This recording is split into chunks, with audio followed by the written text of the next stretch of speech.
எங்க வாழ்வாதாரம்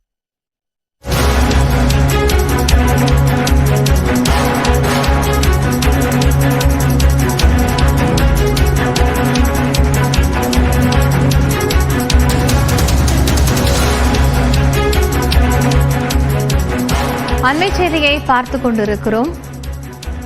EVKS இளங்கோவனின் மறைவை ஒட்டி தற்போது ஈரோடு கிழக்கு தொகுதி காலியானதாக அறிவிப்பை வெளியிட்டிருக்கிறது. ஈரோடு கிழக்கு தொகுதியின் சட்டமன்ற உறுப்பினராக இருந்த EVKS இளங்கோவன் மறைந்ததை தொடர்ந்து அந்த தொகுதி காலியானதாக தற்போது அறிவிப்பு வெளியாகியிருக்கிறது. கூடுதல் விவரங்களோடு செய்தியாளர் அபினேஷ் இணைகிறார். அவரோடு பேசலாம். கிழக்கு உறுப்பினராக இருந்தவர் காங்கிரசுடைய மூத்த தலைவர் EVKS இளங்கோவன். இவர் உடல்நலக்குறைவு ஏற்பட்டு கடந்த 13ஆம் தேதி காலமானார். இந்த நிலையில் ஈரோடு கிழக்கு சட்டமன்ற அறிவிக்கப்பட்டுள்ளது.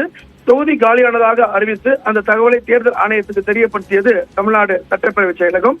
ஈரோடு கிழக்கு சட்டமன்ற உறுப்பினர் EVKS இளங்கோவன் மறைவை அடுத்து தொகுதி காலியாக உள்ளதாக சட்டப்பேரவை செயலகம் தேர்தல் அதிகாரிக்கு தெரியப்படுத்திருக்கிறாங்க. ஈரோடு கிழக்கு சட்டமன்ற தொகுதிக்கு நடைபெற்ற இடைத்தேர்தலில் காங்கிரஸ் கட்சியின் சார்பில் போட்டியிட்டு EVKS இளங்கோவன் கடந்த 1.5 ஆண்டுகளுக்கு முன்பு வெற்றி பெற்றார்.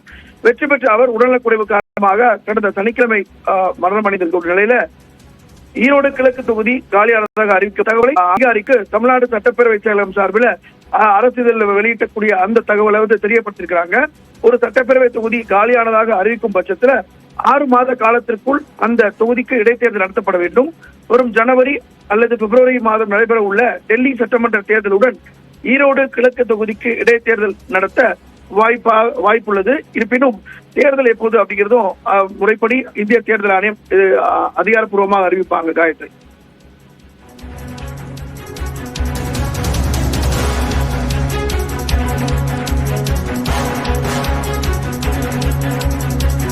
நன்றி அபினேஷ், விவரங்களை வழங்கியமைக்காக.